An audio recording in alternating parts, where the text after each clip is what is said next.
On va donc regarder la partie cours qui était à lire pour aujourd'hui. L'idée, c'est de s'intéresser aux fonctions classiques. Donc là, on va voir les fonctions affines, carré, inverse et racine carrée. Comme dans le manuel, si ce n'est que la démonstration dans le manuel va un tout petit peu vite sur certains points, et quand on découvre, c'est pas forcément évident. Donc ce que je vous propose, c'est de reprendre les 2-3 petites bases qui sont cachées derrière le mot qu'on appelle, derrière l'expression taux d'accroissement. Puisqu'en fait, dans la démonstration, tout en haut de la page, d'ailleurs je le la barre ici, page 253, non. Voilà, 252. Tout en haut de la page, on a l'expression taux d'accroissement. Et en fait, c'est une expression qui est centrale et qu'on va pouvoir réutiliser partout dans les autres exemples. C'est utilisé uniquement dans la démonstration de la première propriété, puis après. Donc c'est un peu dommage parce que du coup, les démonstrations ne sont pas évidentes, donc j'en propose une autre interprétation, disons, avec l'expression taux d'accroissement pour comprendre un peu ce qui se cache derrière.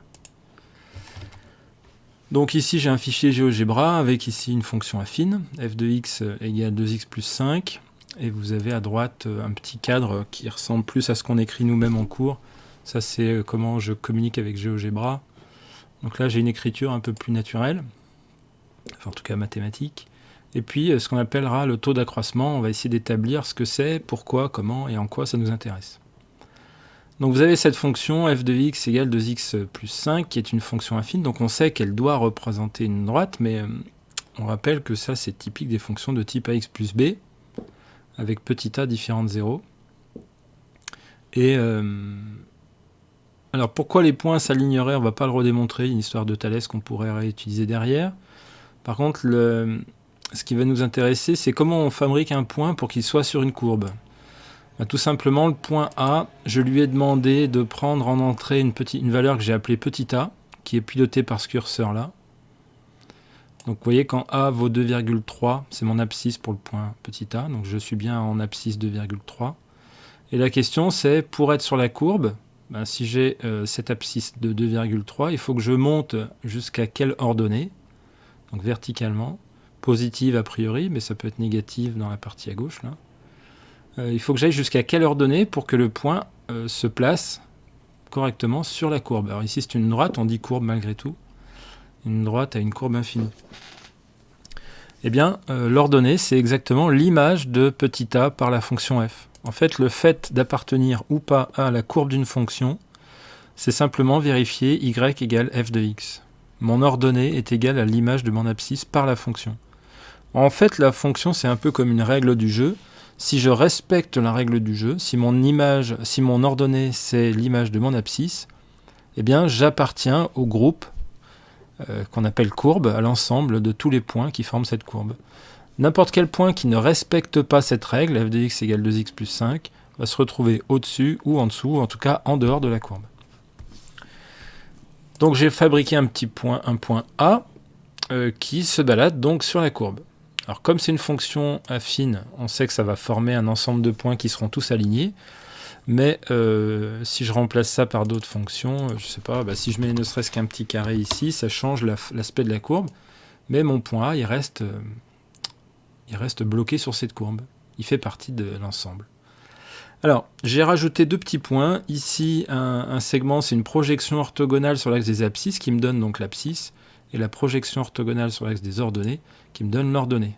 Vous prenez la perpendiculaire à l'axe, passant par le point, et vous obtenez abscisse et ordonnée. Alors j'ai fait ça pour un deuxième point.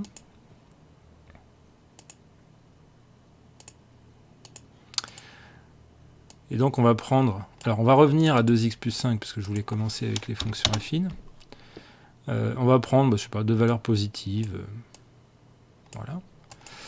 Et donc la question est de savoir, quand je vais du point A vers le point B le long de cette courbe, est-ce que je monte ou est-ce que je descends? Alors la première chose à comprendre, c'est, et vous l'avez déjà vu, quand il y a une route, même si elle est pentue ou pas, quand vous avez une route, en tout cas si elle a une pente, ça dépend dans quel sens on la parcourt.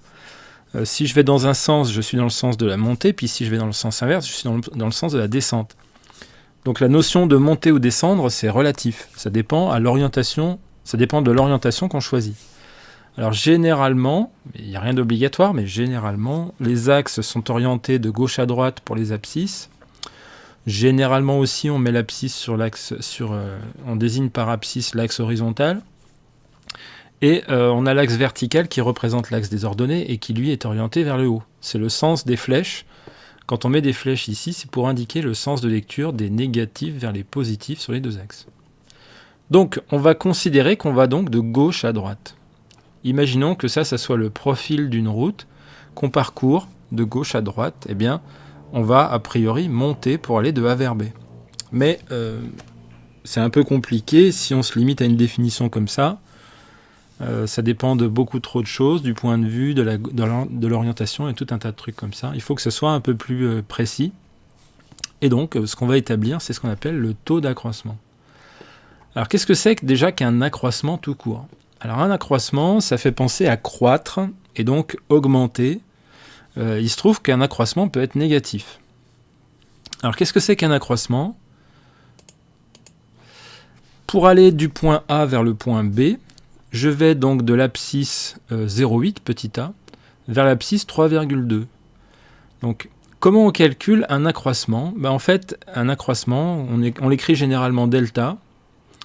Par exemple, ici, un accroissement en abscisse, je l'écrirais delta petit x, delta indice x. L'accroissement en abscisse, c'est toujours un accroissement, une valeur d'arrivée moins une valeur de départ. Par exemple, cette vidéo, si je la commence à 14h30 et que je la termine à 14h50, eh bien, elle aura duré 14h50 minutes, moins 14h30 minutes, donc il reste 20 minutes. Elle aura donc duré 20 minutes. Je prends l'heure d'arrivée moins l'heure de départ. C'est ce qu'on fait pour la durée d'un trajet en transport, par exemple, quand on prend le train. Heure d'arrivée moins heure de départ, ça nous donne la durée du trajet. Pour un déplacement dans le temps, ça marche comme pour un déplacement dans l'espace. La définition est la même. Donc, pour un déplacement dans l'espace, on prend l'abscisse d'arrivée, on retire l'abscisse de départ, et ce qui nous reste, c'est la distance entre les deux points arrivée et départ. Ça marche uniquement pour l'abscisse d'une part. On peut faire pareil d'autre part pour l'ordonnée. Alors, par exemple, ici, j'ai un delta x, donc un accroissement en x qui vaut 3,2 moins 0,8, donc 2,4. J'ai une augmentation de l'abscisse de 2,4. Et effectivement, on voit bien que le point B, il est à droite du point A, donc il est dans le sens de la flèche. Il fait penser à un accroissement positif. Si par contre, je mets mon point B à gauche. Ah, j'ai mal programmé mon truc, là. La flèche, elle devrait être en bas. Si... Non, j'y réfléchirai tout à l'heure.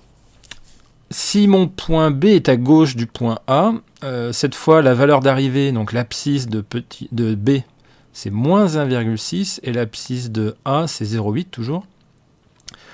On calcule delta x cette fois en regardant le point d'arrivée moins le point de départ. Donc abscisse de B moins abscisse de A. Moins 1,6 moins 0,8, ça fait moins 2,4 cette fois. Voilà, donc là par exemple, je suis à plus 2,5, accroissement positif. Accroissement négatif, accroissement positif. Donc ma flèche n'est pas... C'est pas bien ça. Vu qu'on a fait un petit peu de programmation d'algorithmie un peu en Python dans le carnet, ici, il va falloir que je mette une condition pour ma flèche à droite quand l'accroissement en X est positif. Il va falloir que je mette ma flèche en bas quand l'accroissement est négatif. Donc il va falloir que je mette un if, une condition si. Bon, bref, on va rester à droite de toute façon. Et j'ai fait la même chose pour les ordonnées, avec des vecteurs, j'ai triché. Ce sont deux vecteurs, un vers le haut, un vers le bas. Et là, c'est ce qu'on appellera l'ordonnée, donc l'accroissement en ordonnée, delta y. Je prends l'ordonnée du point B, je retire l'ordonnée du point A, et j'obtiens cette distance verticale entre... alors, c'est pas entre le point A et le point B, cette distance, elle est le long de l'hypoténuse de ce triangle rectangle. D'ailleurs, c'est pas inutile de se rappeler que c'est un triangle rectangle, puisque la distance entre A et B au carré est égale à delta x au carré plus delta y au carré. C'est pas pour rien. On a parlé de distance d'ailleurs au tout début de l'année dans le premier trimestre avec les formules de distance, si vous vous rappelez. racine de xb moins xa carré plus yb moins yk carré. Si vous vous rappelez de ça, vous comprendrez qu'en fait, à l'époque, je vous ai parlé de racine de accroissement de x au carré plus accroissement de y au carré. Bref, maintenant que j'ai mis en place ce qu'on appelle un accroissement en abscisse et un accroissement en ordonnée, on peut se poser la question de l'accroissement en ordonnée, lui. Quand j'avance en x, de A vers B, puisque accroissement positif ici, est-ce que j'avance en y ou est-ce que je recule? C'est-à-dire, enfin, est-ce que je monte ou est-ce que je descends, disons. Ici, par exemple, j'observe que pour aller de A vers B, j'augmente l'ordonnée. Donc je vais avoir un accroissement y, delta indice y, qui est positif. Et donc, quand je vais diviser delta y par delta x, l'accroissement en y par l'accroissement en x, je vais trouver quelque chose de positif dans le cas qui nous intéresse. Oui, mais si le point B il est à gauche, ah bah si, mon dessin il est très bien comme ça. Non, mais je touche à rien. Oui, parce que ma flèche elle va bien au bon endroit. Donc, vous avez votre accroissement en y cette fois qui est négatif, puisque vous allez de A vers B à rebours de l'orientation de la flèche de l'axe des abscisses. Et vous allez de A vers B, suivant la direction de l'axe des ordonnées, là aussi à rebours. Donc vous avez un rapport entre delta x et delta y qui, là aussi, va être positif. Vous allez avoir négatif divisé par négatif. Donc que le point B soit à gauche ou à droite, vous avez positif sur positif. Et de ce côté, vous avez négatif sur négatif. La règle des signes fait que ce taux d'accroissement, c'est ça qu'on appelle le taux d'accroissement, il est positif. Eh bien, quand un taux d'accroissement est positif, c'est qu'on a une courbe qui a une tendance à monter entre le point A et le point B. Et donc, delta y, il ne faut pas oublier que pour appartenir à la courbe, le point B, il doit avoir une ordonnée qui vérifie f de B. Et ça, c'est f de A. Donc delta y, c'est en fait f de B, l'image de l'abscisse de B, moins f de A, l'image de l'abscisse de A. C'est pour ça qu'on écrit delta y sur delta x. Les physiciens aiment bien ce genre d'écriture. Et en mathématiques, on aura tendance à écrire plutôt f de B moins f de A, la différence des images, donc l'accroissement en fait des ordonnées, divisé par la différence des antécédents, c'est-à-dire l'accroissement des abscisses. Donc vous avez en quelque sorte les deux notations, un peu plus utilisées en physique à gauche avec delta majuscule, et plutôt la version mathématique à droite avec l'écriture de la fonction elle-même. Donc partant de là, si le taux d'accroissement d'une fonction entre un point A et un point B est positif en tout point d'un intervalle, on dira que la fonction elle est croissante sur cet intervalle. Et donc je vais vous montrer tout de suite un petit problème qui sera un petit peu embêtant à gérer. Tac. Ici, par exemple, j'observe que je vais de A vers B en augmentant en X et en Y, donc j'ai un accroissement positif et j'ai bien la confirmation que ma courbe elle est croissante sur 0 plus l'infini. Si je mets mes deux dans les négatifs, j'ai un accroissement en X qui est négatif, un accroissement en Y qui est positif cette fois. Je vais de A vers B en montant le long de l'axe des ordonnées. Par contre, je rebrousse chemin sur l'axe des abscisses. Donc j'ai un taux d'accroissement qui va être négatif ici. Eh bien, c'est vrai pour tous les négatifs à gauche de 0. On a bien toujours B qui est au-dessus de A alors qu'il est à gauche de A. Donc on aura un taux d'accroissement négatif partout sur moins l'infini 0. Ce qui veut bien dire que la fonction, elle est décroissante sur moins l'infini 0.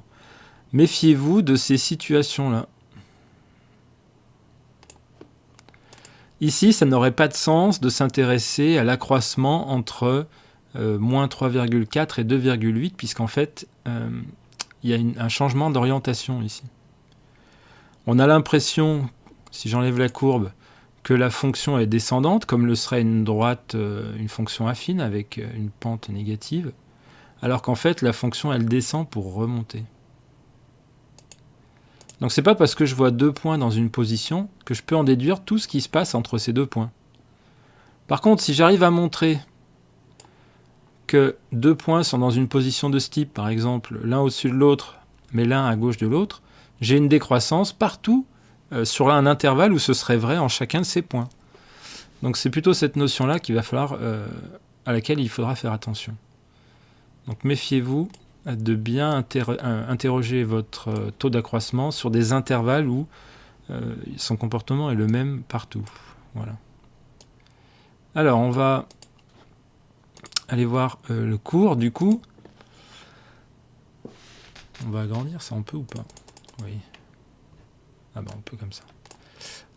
Donc, c'est bien ce qu'on retrouve ici. Maintenant, qu'est-ce que c'est que f de b moins f de a sur b moins 1? Ben, quand la fonction est affine, c'est f de b, c'est m fois b plus p, et f de a, c'est m fois a plus p. Donc, on a f de b moins f de a qui vaut mb plus p moins ma plus p. Et on a mb moins ma et p moins p qui s'annulent, donc il reste mb moins ma. C'est pour ça qu'on factorise par m. Et donc quand on divise ça par b moins a, il ne reste plus que m. Donc on se rend compte, pour commencer, que dans le cas des fonctions affines, 5x moins 5 par exemple, dans le cas des fonctions affines, le taux d'accroissement, c'est en fait la pente de la droite. En fait, le taux d'accroissement, ça donne une espèce de pente moyenne entre le point A et le point B. Si je reviens à mon x carré, ici, si je trace le segment AB, le taux d'accroissement qu'on trouverait entre A et B, c'est la pente de la droite passant par A et B, tout simplement. Donc c'est la pente de la corde, si vous préférez. Donc c'est une tendance générale, sachant que la courbe ici, elle passe en dessous de sa corde. Puis il y a des fonctions pour lesquelles c'est le contraire, elle peut passer au-dessus. Dans certains exemples, bien choisis. Il va falloir que je change de 3 bricoles.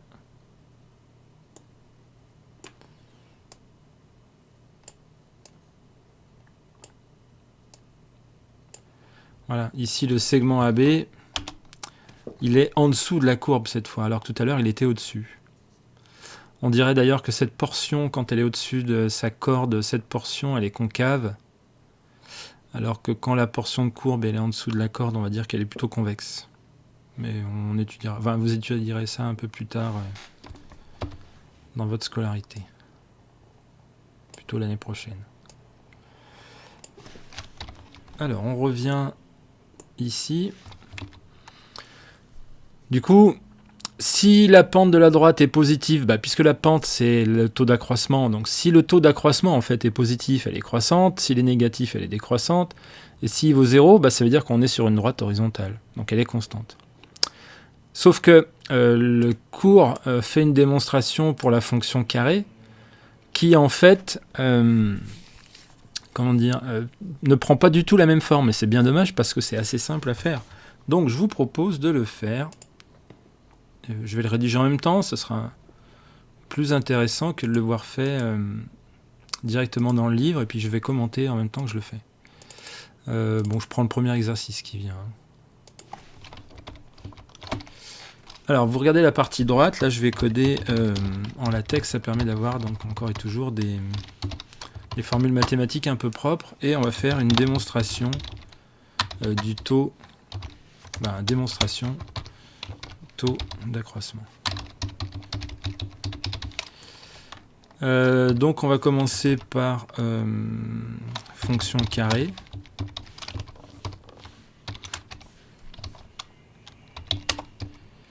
Et je commence à... il ne faudra pas que j'enregistre ça. Pardon. Je voudrais pas perdre mon document et je suis en train de le faire. Là. Je le réenregistre à nouveau. Je le recompile. Et celui-ci, je l'enregistre sous un autre nom. On va le mettre dans le cours.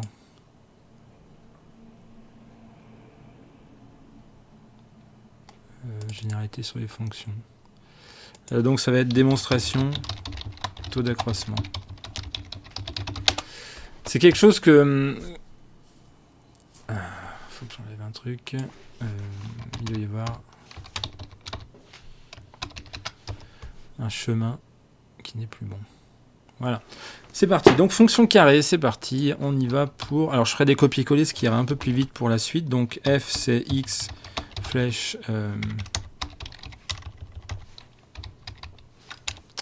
x carré.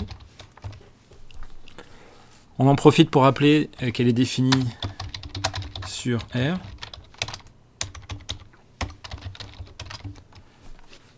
Et on voudrait calculer le taux d'accroissement entre A et B.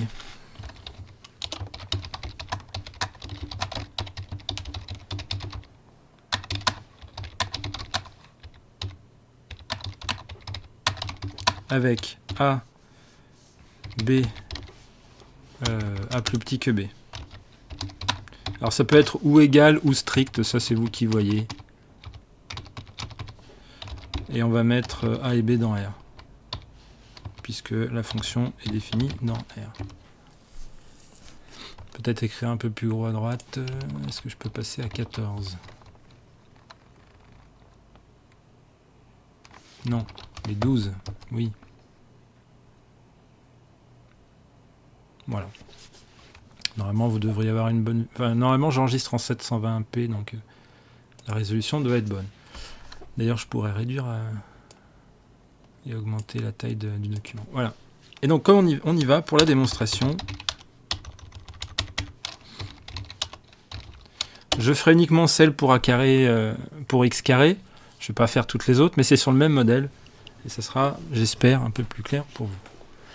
Alors, on prend, vous vous rappelez, f de b moins f de a, et on va diviser à la fin par b moins a. Donc je ne vais pas m'embêter avec l'écriture fractionnaire tout de suite sur b moins a, parce que je vais traîner mon dénominateur jusqu'à la fin, quasi. Et en fait, il va apparaître tout seul dans la démonstration, un peu comme ici, il apparaissait. Vous avez le b moins a qui est apparu ici. En fait, il apparaît tout naturellement. Donc on y va pour f de b moins f de a. C'est égal à, ça dépend de ce que représente la fonction f. Il se trouve que c'est une fonction carrée, donc j'applique la fonction carrée. L'image de b, c'est b carré, et l'image de a, c'est a carré. Si c'était une fonction affine, j'aurais pris 2b plus 5 moins 2a plus 5, entre parenthèses. Alors à quoi c'est égal? B carré moins a carré, c'est une identité remarquable. Ça fait b moins a, facteur de b plus a. Et ça y est, on a notre b moins a qui apparaît tout seul. D'ailleurs, je vais remettre mon f de b moins f de a de l'autre côté. On va garder la structure gauche-droite. Et il n'y a plus qu'à diviser par b moins a. Alors attention, d'ailleurs, j'ai dit tout à l'heure que c'est pas gênant de prendre a inférieur ou égal. Si, c'est gênant puisqu'il ne faut pas que b soit égal à a. On va prendre a strictement plus petit que b. En fait, on ne souhaite pas que a et b se rencontrent. D'ailleurs, dans ce cas-là, les points sont confondus, il n'y a plus de corde, il y a juste un point, donc c'est sans intérêt. Donc ça sous-entend que a étant strictement plus petit que b, c'est un des deux cas possibles qui fait que a n'est pas égal à b. Donc b moins a n'est pas égal à 0, je peux donc diviser par b moins a. Je vais le mettre en texte. Non, écoute, moi aussi je vais mettre un commentaire, je laisserai ça, sachant que A n'est pas égal à B.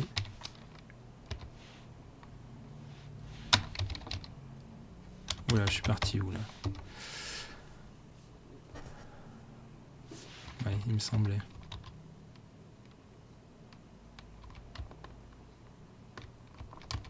Bon, je ne peux pas faire de commentaire parce que ça va me faire perdre du temps et je fais n'importe quoi. Et donc on va passer à la version f de b moins f de a sur b moins a, et du coup qui est égal à b plus a.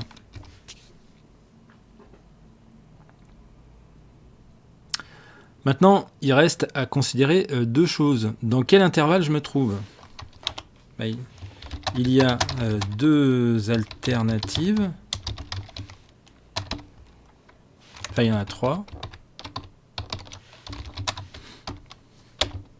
Je vais parler de la troisième, même si elle n'a pas un grand intérêt. Première alternative, ils sont tous les deux au sens large. On peut. Ils sont tous les deux positifs.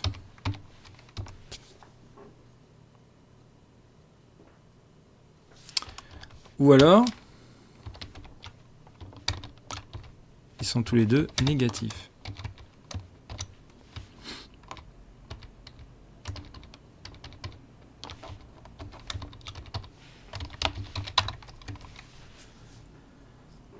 Ou alors, Toujours avec A plus petit que B. Il y en a un qui est négatif, fatalement c'est A, qui est plus petit que 0, et B qui est plus grand. Alors l'un ou l'autre peut être égal à 0. Je ne m'embête pas avec ces considérations. Donc, maintenant, on va étudier les trois alternatives. Puisque le taux d'accroissement, c'est f de b moins f de a sur b moins a, et qu'il est égal à a plus b, ben, si a et b sont de même signe, donc positif ici, la somme est positive et le taux d'accroissement est positif.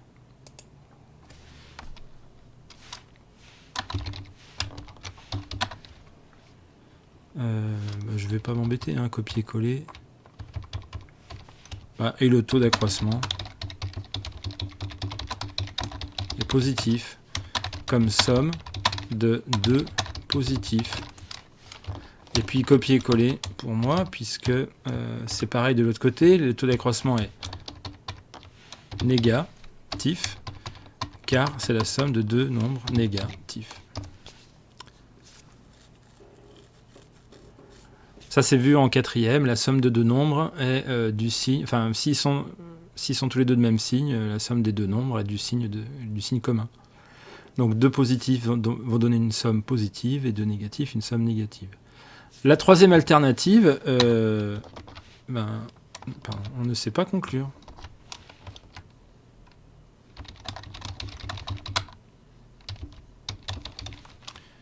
On est bien capable de conclure quand un nombre est négatif et l'autre positif, puisqu'on ne sait pas quelle va être la somme, ça dépend de la valeur, la distance à 0 de A et de B. Si c'est A qui est plus près, la somme est positive, si c'est B qui est plus près, la somme est négative. Donc, on est capable de dire que le taux d'accroissement est positif après 0, il est négatif avant 0, mais quand on pioche une abscisse d'un côté et une abscisse de l'autre, eh ben on n'en sait rien. C'est ce que je montrais tout à l'heure avec la parabole. On avait un point A et un point B qui étaient l'un au-dessus de l'autre. B était au-dessus de A, mais ça ne voulait pas dire que la fonction était décroissante du tout. Donc, ce qu'on va conclure, je vais y arriver. On en conclut que... conclusion. Conclusion. F est f de x égale x carré est croissante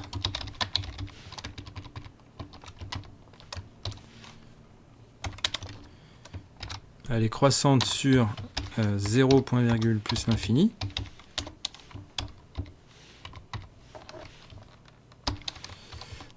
Et elle est décroissante sur moins l'infini, 0.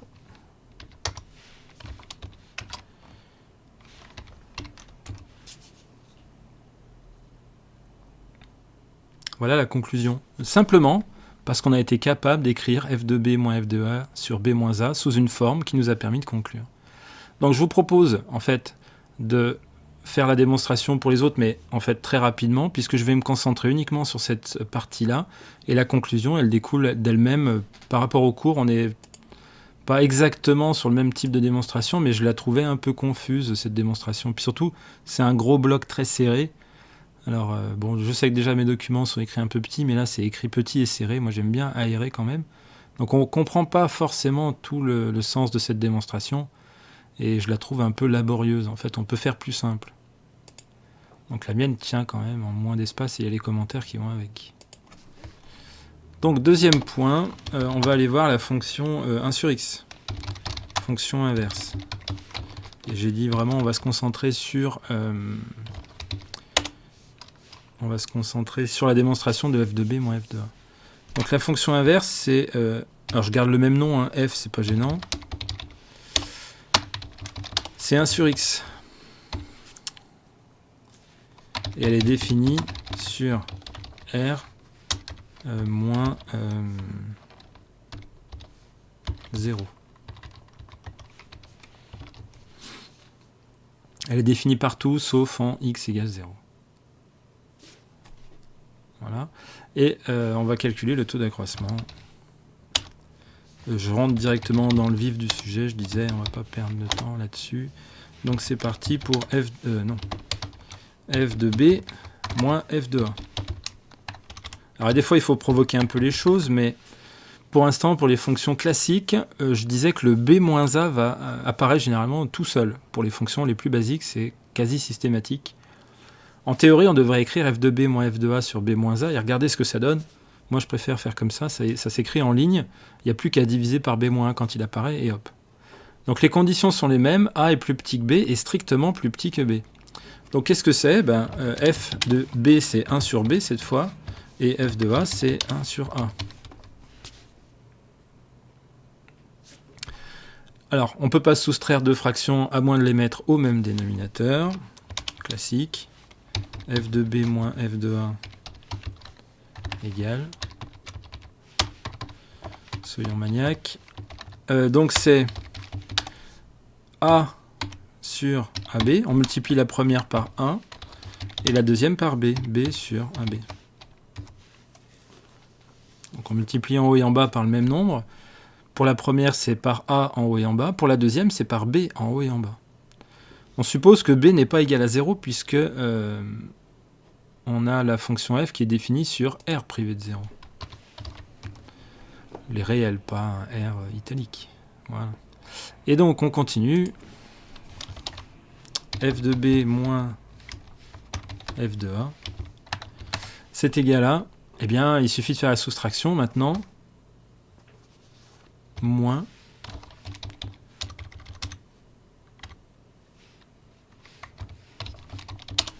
B moins A sur AB.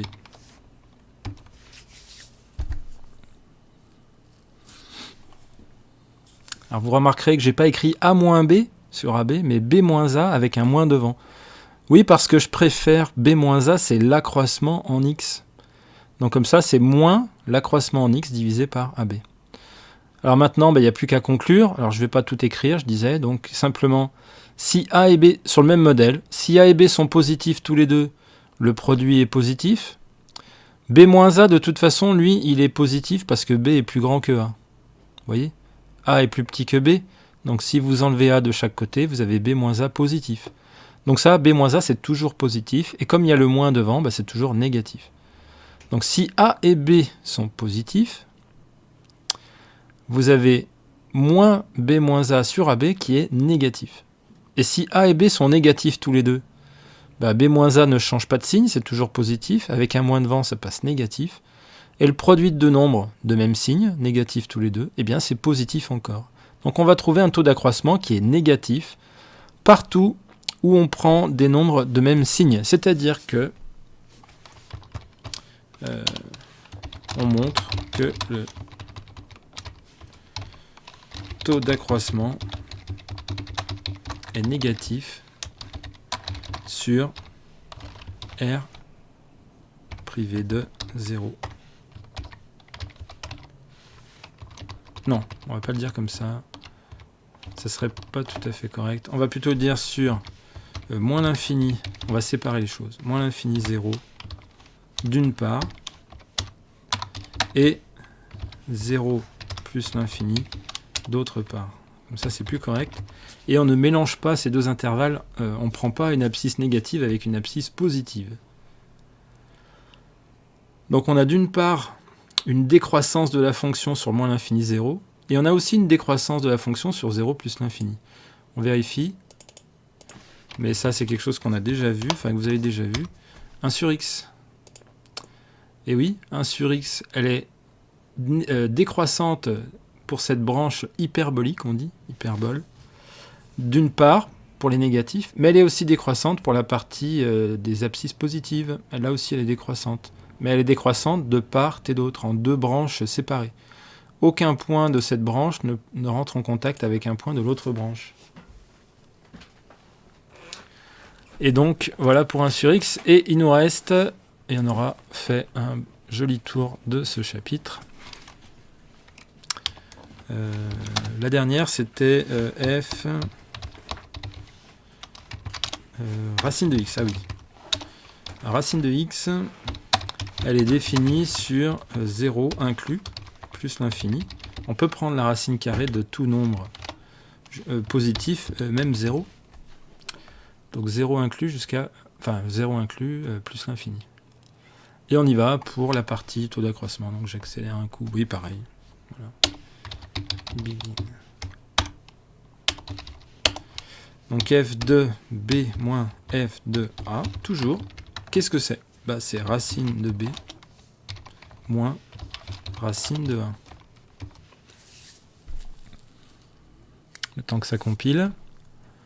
Voilà. f de b moins f de a, c'est ça, puisque ma fonction f, c'est racine carrée cette fois. Ok, mais c'est quoi racine de b moins racine de a? Ben, j'en sais rien. Sous cette forme, je suis pas incapable de répondre. Par contre, j'ai le droit de multiplier par 1. Alors, entre parenthèses. J'ai le droit de multiplier par 1, et mon 1, je vais même le mettre en rouge, puisque je vous ai déjà fait le coup. Ce 1, je vais lui donner, d'ailleurs le fois, on va le mettre en rouge aussi. Ce fois 1, je vous ai déjà fait le coup, je crois. Multiplier par 1 ne change rien.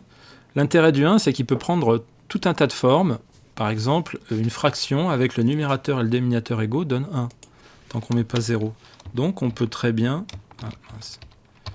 on peut très bien remplacer ce 1 par n'importe quelle fraction avec la même chose en haut et en bas. Donc moi je propose, pourquoi pas, pour voir ce que ça donne.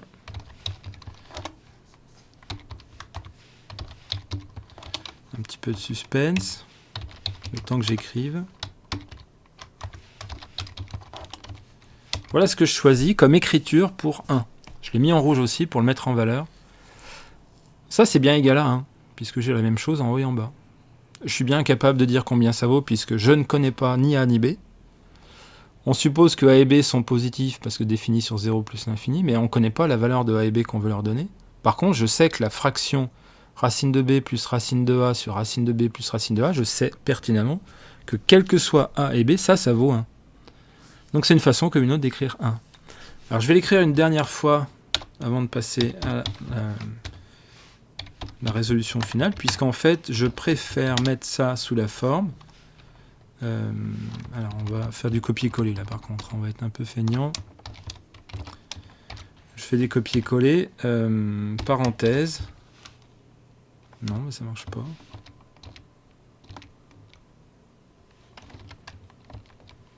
Oui. Et donc parenthèse.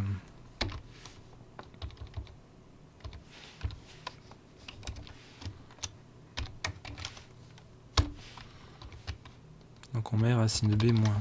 Voilà. Normalement c'est bon. Oui. Donc vous avez racine de B moins racine de A en facteur d'une fraction. On peut très bien le monter avec le numérateur comme coefficient du numérateur. Donc je mets tout sur racine de B plus racine de A. Je mets le dénominateur en bas, bien sûr. Et le produit des deux se fait au numérateur. Programme de sixième. A fois B sur C égale A fois B le tout sur C. Et donc j'obtiens cette écriture. Alors est-ce que c'est un progrès? On avait quelque chose qui était quand même beaucoup plus simple au début. On a l'impression d'avoir rendu les choses extrêmement compliquées. Sauf que cette écriture paraît compliquée, mais elle a la forme d'une identité remarquable. La différence est la somme de deux termes, de deux mêmes termes. C'est de la forme A moins B, A plus B. Ce qui joue le rôle de A, c'est racine de B. Ce qui joue le rôle de B, c'est racine de A. Il faut jongler un peu, mais c'est bien cette structure rond moins carré, facteur de rond plus carré, si on veut parler autre chose que des lettres. C'est la structure qui compte, c'est pas tellement les valeurs, puisque d'ailleurs il n'y en a pas. C'est vraiment la structure, et c'est sur le modèle d'une identité remarquable. Conclusion, en bas, on va avoir la somme des deux racines, et en haut, on va avoir racine de B au carré, moins racine de A au carré. Identité remarquable. Et on est bien content d'avoir des racines carrées au carré, puisque racine carrée de B au carré, qu'est-ce qu'on va faire? Oh, non, allez, on y va. F de B moins F de A, c'est racine de B au carré, c'est B, racine de A au carré, c'est A, sur la somme des deux racines.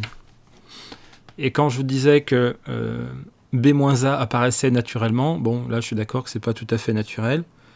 Ça fait plutôt césarienne. Là, on a un peu forcé, mais ça n'a pas voulu se passer aussi bien que pour les autres. Évidemment, c'était des fonctions beaucoup plus simples. D'ailleurs, c'est une des dernières fonctions que vous ferez, puisque carré, inverse, racine carrée et fonction affine, c'est les 4 qui sont dans le cours. C'est pas pour rien. Pour toutes les autres, c'est déjà bien plus compliqué. La racine carrée, elle est un peu limite, mais on la voit parce qu'il y a quand même un intérêt avec l'identité remarquable. Et donc, il n'y a plus qu'à conclure. Maintenant, vous voyez qu'il suffit de diviser par B-A. On se rappelle que B est plus grand strictement que A, donc ce truc-là n'est pas nul. On peut donc diviser par B-A, ce qui va donner la version finale. Le taux d'accroissement, il s'écrit f de B moins f de A sur B-A. Ça, c'est le taux d'accroissement. Et on a démontré que c'était égal à 1 sur la somme des... je dois l'avoir encore. Voilà, parfait. La somme des racines carrées.